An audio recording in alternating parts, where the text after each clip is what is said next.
Picture two men walking into the same Thanksgiving dinner.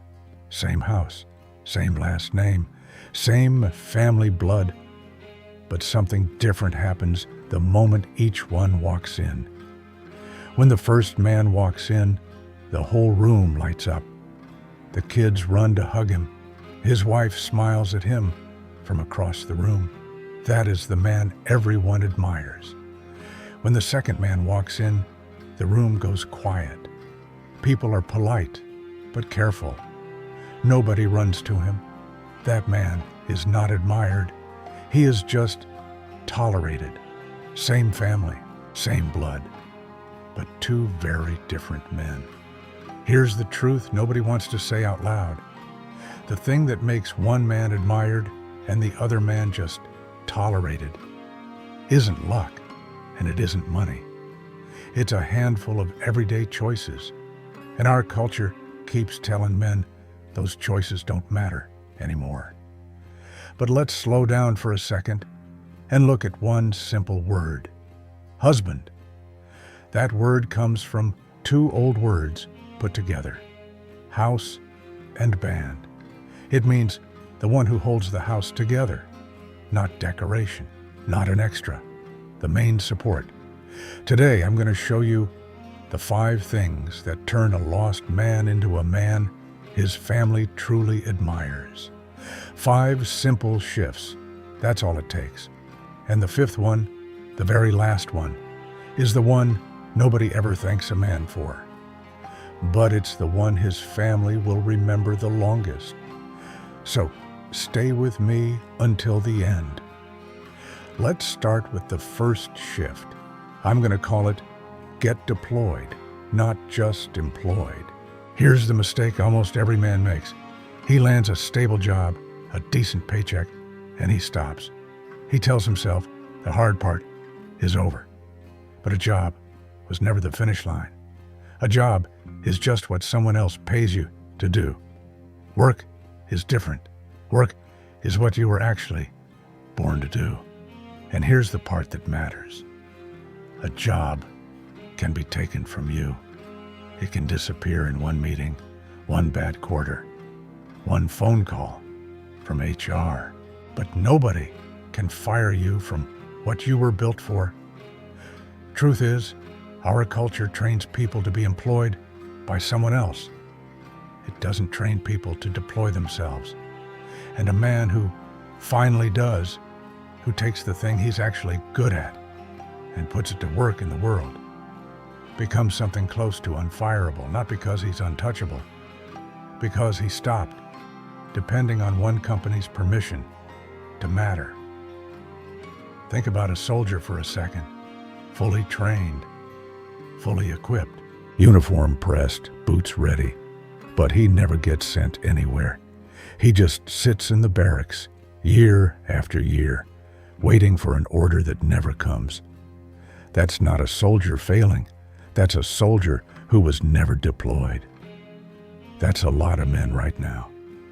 Here's the thing this actually points to, and it's not new. In Genesis, before God ever gives Adam a wife, he gives him work, the garden, and the job to tend it and keep it. Work came first, not because companionship didn't matter, but because a man rooted in his work is a different kind of man to build a life with. So here's the question. What's the thing you're actually good at? The thing people already come to you for, that you've never taken seriously as real work? Maybe it's not a business yet. Maybe it's just sitting there, half-built, in the back of your mind, because get a stable job felt safer than figuring out what you're actually here to do. You weren't just hired. You were built for something specific, and it's still waiting. Stop waiting to feel ready. Step up and deploy it. All right, comment below. What's the thing you've been employed instead of deployed in? I want to hear it. Second shift. Integrity means being one person. Look, Most men think character is what shows up in public. The reputation, the image, how put together you look walking into church on Sunday, or how solid you sound in a meeting. But that's not character. That's just a performance, and performances. And the second the audience leaves, here's the real definition. There's no such thing as a truly private life. What you do when nobody's checking eventually leaks into what people can trust about you in public. The word integrity literally comes from integrate, to become one thing. A man of integrity is the same guy at church, at work, alone in his car, and behind a closed door. Not four different versions, managing four different audiences. Picture a building with a beautiful lobby, fresh paint, nice lighting, looks solid from the front door. But there's a crack running up through the foundation, right where nobody ever checks. For a while, the lobby still looks great. That doesn't mean the building's fine. It means the damage hasn't reached the part people can see yet. Now here's where it gets specific for you. Are you the same man with your kids at church that you are with your old friends at the bar? Same jokes you'd tell either way? Same way you'd talk about your wife in both rooms? If the answer is no, that's not two versions of a complicated guy. That's a crack in the foundation, and it's already moving. There's an old story about this that still holds up. When Samuel went looking for the next king of Israel, he took one look at Eliab. Tall, impressive, exactly what a king was supposed to look like, and figured that was the guy. But God stopped him and said something every man needs to hear. People look at the outward appearance, but God looks at the heart. The impressive-looking brother wasn't the one chosen. A shepherd nobody was paying attention to was. An image needs a publicist. Character doesn't need anyone watching. And here's something we'll go deeper on in another video because it deserves its own time. There's actually a very specific, very old test for character. What a man does with power, with money, and with sexual opportunity when there's no one around to catch him. That's a whole conversation on its own. For now, just sit with this. Third shift. Laziness is a failure of creativity. Here's the mistake. Most men think laziness means sitting on the couch, doing nothing. So, if you're busy, if you're clocking in, running errands, answering emails at midnight, you figure laziness doesn't apply to you. But real laziness isn't about how much you're moving. It's about whether you're using your mind to actually multiply what you've already been given. A man can work 60 hours a week at the wrong thing and still be, in the truest sense, lazy, because he never once asked what he was actually capable of building. Picture a farmer. He's got a field, he's got seed in his hand, but instead of planting anything, he just stands there staring at the empty dirt, calling it waiting for the right opportunity. Nobody would call that farmer productive just because he's out in the field every day. He's not working, he's stalling. There's a story Jesus told about exactly this. A master hands 3 servants different amounts of money before he leaves on a trip. 2 of them go out, take some risk, and double what they were given. The third one digs a hole and buries his, plays it safe, protects it, hands it back exactly the way he got it. And the master doesn't praise him for being careful. He calls him wicked and lazy. Bottom line, burying what you've been given isn't safety. It's laziness wearing a responsible-looking mask. That word choice from Jesus wasn't random. So think about it. What's the idea, the skill, the side thing you've had sitting untouched for years? Not because you don't have time, but because burying it feels safer than risking it not working? You weren't handed a finished table. You were handed a field and a seed and told to plant. All right, quick recap before we keep going. Shift 1. Stop being just employed. Start getting deployed. Shift 2. Integrity is being the same man in every room. Shift 3. Laziness isn't about how busy you are, it's about whether you're actually building with what you've got. 3 down. But here's the thing, none of that fully explains what makes a man admired at his own dinner table. There's still the shift that decides how a man actually runs his home. And there's still the one that decides what his family will remember about him long after he's gone. That one's still ahead. Stay with me. 4th shift. The home is the real leadership test. Here's the mistake. Men assume leadership gets proven at work. The title on the door.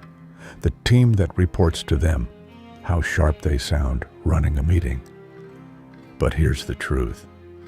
How a man runs his own home is the biggest leadership test there is, bigger than any job title he'll ever hold. It's easy to be composed and impressive in front of coworkers who are grading your performance. It's a completely different thing to be that same man walking through your own front door, where nobody's taking notes and nobody's impressed just because you showed up. Picture a CEO, brilliant on stage, confident keynote, sharp answers, standing ovation. But back at the actual headquarters, the real one, the one at home, things are falling apart. Nobody's fooled by a great performance on a stage that isn't where the real work happens. No sugarcoating this one. Are you patient and easy to deal with at work, and then the second you walk through your own door, you're short, tired, snapping at the people who love you most? That's not stress. That's where your leadership actually lives, and it's telling on you. And yes, our culture loves to call this kind of leadership controlling or old-fashioned. But look at what it actually asks of a man. Paul wrote something to husbands that gets quoted a lot, but rarely applied the way he meant it. He said the husband is the head of the wife, the way Christ is the head of the church. And in almost the same breath, he defines exactly what that means. Husbands, love your wives the way Christ loved the church and gave himself up for her. Not control dressed up as leadership, service at real cost to himself. That's not a soft idea. That's the hardest kind of leadership there is, because it can't be faked from a stage. Anyone can lead a room that's applauding. Try leading a house that isn't. And now, the 5th one. The one nobody claps for. The one that decides whether everything else you just heard actually meant anything. Think of a father like the root of a tree. Nobody photographs a root. Nobody applauds it. It's underground, doing its job in the dark, while everyone's attention goes to the leaves and the branches and the fruit everyone can actually see. But here's what's true whether anyone notices it or not. The health of everything visible, the wife, the kids, the whole fruit of a family, depends entirely on what's happening underground, where no one's watching. Here's the mistake men make about this one specifically. They think their value as a father gets proven in the good moments, the vacations, the birthday parties, the wins everyone remembers. and posts about. But a root was never tested by good weather. A root is tested by the storm. Picture two trees standing next to each other. A hurricane comes through. One gets ripped straight out of the ground. The other one bends, shakes, loses a few branches, and it's still standing the next morning. The difference was never what was visible above the ground. The difference was how deep the roots went, long before that storm ever showed up. So, here's the real question. How do you show up during the layoff? During the diagnosis? During the year that just falls apart? Steady, or just as shaken as everyone else in the house, with nobody left standing to hold it together? Straight up, this last one changes everything you just heard. Getting deployed instead of just employed means nothing to your family if you're never actually present enough for them to see it. Being the same man in every room means nothing if you're never in the room. Multiplying what you've been given means nothing if none of it ever gets passed down to the people who needed it from you. And running your home well falls apart the second real pressure hits, if you're not the steady root holding it up when the storm comes. This last shift doesn't just sit next to the other four. It's what makes them mean anything at all. There's an old picture of exactly this in the Psalms. A man like a tree planted by streams of water, whose leaves never wither, whose fruit comes in season, no matter what year it is. Not because the tree tries harder when the weather's rough, because of what it's connected to underground. Long before the hard season ever arrives, anyone can stand in the sunshine. Roots are proven in the storm. Now I want to hear this one. Comment below. Tell me about a real storm where your father or you yourself held the house together when it mattered most. I read every single one. So let's go back to that Thanksgiving table. Two men, same house, same blood, same last name. For a long time, it probably looked like the difference between them was luck or personality, or just who got the better hand in life. It was never luck. It was the root. One man built his quietly, underground, long before anyone was watching or clapping. The other one never did, and it eventually showed right there in that room, in the exact moment it mattered. Getting deployed instead of just employed, being the same man in every room, building instead of burying what you were given, leading your home like it's the only stage that actually counts, and being the root your family can depend on when the storm hits.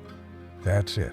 That's the whole difference between a lost man and a man his family truly admires. So, tell me, out of everything we just went through, which one hit you the hardest? Which one's the one you've been avoiding? Put it in the comments. I read every single one, and I mean it.